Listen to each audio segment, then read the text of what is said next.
नमस्कार, न्यूज प्रवक्ता में आपका स्वागत है। मैं हूं आपके साथ रूबी और आइए करते हैं खबरों की शुरुआत। गंधवानी में 4 किसानों के घर में आग लगने का मामला सामने आया है।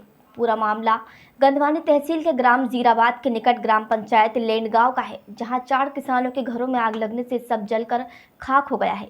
घटना बीती रात 11:30 बजे की है। बताया जा रहा है कि रात में सब सो रहे थे, तभी बंद सिंह, कल सिंह, थान सिंह, जुवान सिंह के घर में आग लग गई।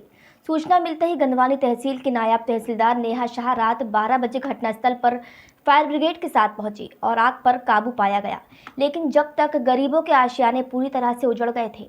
आदिवासी किसानों ने बताया कि लाखों रुपए का नुकसान, सोना, चांदी, कपास, गेहूं, सोयाबीन, कपड़े, मोटरसाइकिल, रोजमर्रा का सामान सब जलकर नष्ट हो गया है। वहीं नायब तहसीलदार का कहना है कि शासन की ओर से मदद की जाएगी।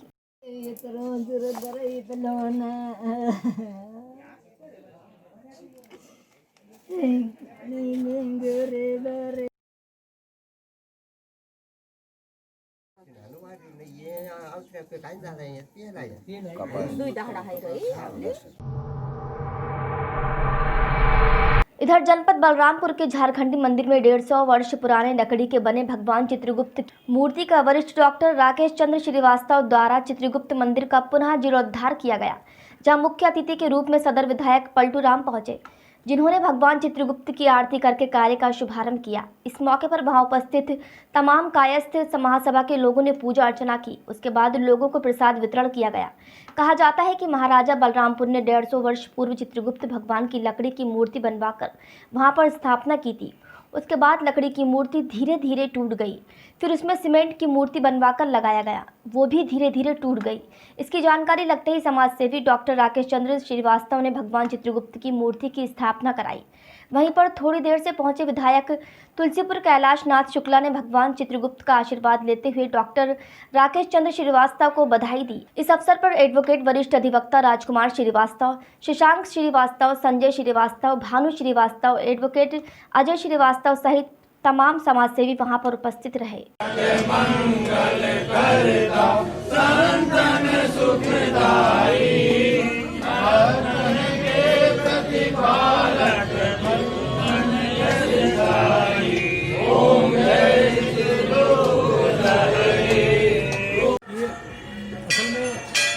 वर्ष पहले यहाँ पर जब महाराजा पाटिल के साथ जब हमारे स्टेट में अस्वस्थ हुए तो उन्होंने एक इस झारखंडी मंदिर की स्थापना की थी। तब उन्होंने उसी समय ये भगवान श्री चित्रगुप्त महाराज की जो हमारे कायस्थों के इष्ट देव हैं और स्वर्ग लोक के न्यायाधीश कहे जाते हैं, तो उन्होंने उनकी भी मूर्ति यहाँ लकड़ी की पहले रखवाई थी। और उसके उपरांत क्योंकि समय बीतते गए वो मूर्ति कुछ जो है खराब हो गई। उसके बाद वहाँ सीमेंट की भी मूर्ति रखी गई, मिट्टी की, सीमेंट की। उसके बाद वो भी मूर्ति जो है तो कई वर्षों से ऐसे ही पड़ा हुआ था ये। तो अब की हमको मिली प्रेरणा भगवान शंकर जी के, इससे भगवान श्री महाराज जी के इनकी मूर्ति की स्थापना यहाँ पर की जाए। उसमें ओम प्रकाश श्रीवास्तव जी थे, उनको बेचारे बहुत प्रयासरत रहे। उनके पुत्रगण भी रहे, उनके पुत्रगण संजय श्रीवास्तव और भी हमारे जो साथी हैं भानु श्रीवास्तव वकील और भी हमारे सब चित्रांश बंधु। तो इन लोगों ने हमसे कहा कि ऐसा इसमें करना है। फिर मैं इसके पीछे पड़ा भाई कि एक उनका स्थान जहाँ पर था उनको ला करके यहाँ विराजमान करें। खबरों में आगे बढ़ते हुए बात करेंगे गाजियाबाद की, जहां मुरादनगर सीट से भारतीय जनता पार्टी के विधायक अजीत पाल त्यागी ने गाजियाबाद पुलिस पर बहुत बड़े सवाल उठाए हैं। उनके मुताबिक पुलिस उनको गुमराह करने के लिए ऐसे अपराधियों को गिरफ्तार कर रही है जिनका इस मामले से कोई संबंध नहीं है। आपको बता दें कि गाजियाबाद में 9 अक्टूबर को हुए नरेश त्यागी हत्याकांड में आज भारतीय जनता पार्टी के विधायक अजीत पाल त्यागी पहली बार मीडिया के सामने आए हैं और उन्होंने गाजियाबाद पुलिस पर गंभीर आरोप लगाए। उनके मुताबिक गाजियाबाद पुलिस उनके मामा नरेश त्यागी के हत्याकांड में न्यूज प्रवक्ता ने बताया था कि हिंदू युवा वाहिनी के पूर्व अध्यक्ष जितेंद्र त्यागी इस मामले में हिरासत में रखा है। तो विधायक ने बताया कि पुलिस ने उनकी बात जितेंद्र त्यागी से करवाई, जिसका वीडियो न्यूज प्रवक्ता के पास है, जबकि खुद एसपी सिटी अपनी गाड़ी में बैठाकर विधायक को ले गए थे। लेकिन विधायक ने बताया कि पुलिस बेवजह किसी को फंसा रही है, जबकि उनके पास कोई सबूत नहीं है। बीजेपी विधायक के जवाब के अलावा मृतक नरेश के बेटे अभिषेक त्यागी पहली बार मीडिया के सामने आए। उन्होंने भी पुलिस की कहानी पर सवाल उठाए। विधायक और अभिषेक त्यागी दोनों ने बताया कि पुलिस जबरदस्ती किसी फर्जी आदमी को हत्याकांड में फंसा रही है। दोनों के मुताबिक पुलिस ने कोई ऐसी कहानी तैयार कर रखी है जिसमें कोई भी फंस जाए। अपडेट है, क्या कहना चाहते हैं आप? मैं यही कहना चाहूँगा, पहले तो मैं परिचय करा दूँ। मेरे बराबर में बाई तरफ बैठे हुए व्यक्ति का नाम है अभिषेक त्यागी, जो मृतक नरेश त्यागी जी का बेटा है, और दाईं तरफ मेरे नवीन त्यागी हैं जो उनके भतीजे हैं, और दोनों ही वादी हैं। एक वादी है और एक गवाह है। और जो अभी आपने कहा कि नरेश त्यागी जी हत्याकांड में कहीं ना कहीं आज तक मैं मीडिया से एक दूरी बना के चला, इसलिए चला कि मुझे लग रहा था कि कहीं कोई ज़बरदस्ती का प्रेशर किसी प्रशासनिक अधिकारी पर ना हो, जिससे कोई ऐसा काम हो जाए जो गलत हो। मैं किसी निर्दोष को इस मुकदमे में बंद होने नहीं देना चाहता था। मेरी सोच थी कि जो भी व्यक्ति इस केस में बंद हो, जो भी व्यक्ति इस केस में ओपन हो, वो सबूत के साथ ओपन हो। लेकिन पुलिस एक 11 तारीख की रात को मेरे पास आती है और एक लाइन लेके आती है।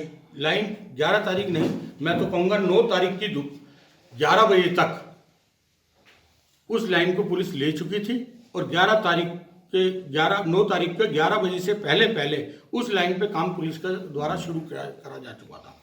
स्वर्गवासी श्री नरेश कुमार त्यागी, मेरा कहना सिर्फ एक है, जो भैया ने कहा साक्ष्य सबूत ये आप प्रूफ कर दो। मैं भी भैया के साथ था जब जितेंद्र त्यागी से मुलाकात कराई गई, उससे पहले भी यही सब बातें चल रही थी। जितेंद्र त्यागी से जो मुलाकात कराई गई वो पुलिस के सामने हमारी मुलाकात हुई, उसमें भी जितेंद्र त्यागी का कहना सिर्फ एक था, जो भैया ने उससे पूछा शूटर कौन है। उसे ना शूटर की जानकारी है, ना उसे ये पता है शूटर कहाँ से हायर करे गए हैं। अगर वो इतनी जानकारी रखता है कि वो इस केस में इन्वॉल्व है, तो उसे ज़्यादा भी नहीं तो इतनी तो जानकारी होनी चाहिए। हो सकता है शायद उसे ये जानकारी ना हो कि शूटर कौन थे, पर इतनी जानकारी तो होनी चाहिए कि शूटर हायर कहाँ से करे गए, पैसे किसने दिए हैं। और उसे ना उन चीज़ों की जानकारी है, किसी प्रकार की कोई जानकारी नहीं है। एक सीधा सीधा मोटिव बनाया जा रहा है, जितेंद्र त्यागी पे केस खोल दो, वो किसी XYZ का नाम लेगा, उसके बाद केस को शट एंड डाउन कर दो।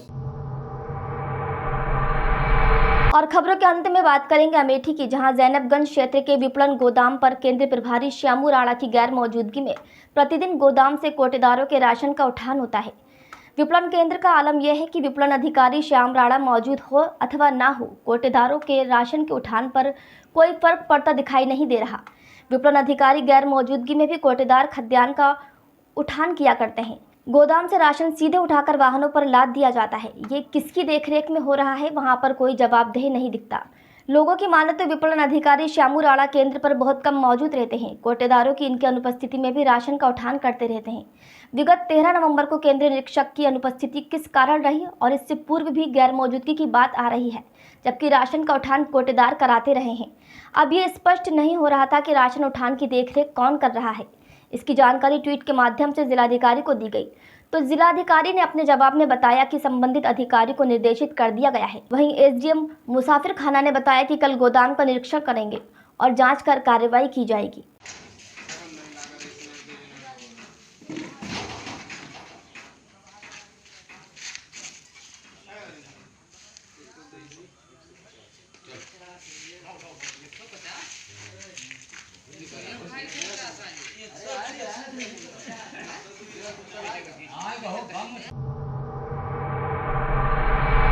बुलेटिन में फिलहाल इतना ही। देश दुनिया की खबरों के लिए देखते रहिए न्यूज़ प्रवक्ता। नमस्कार।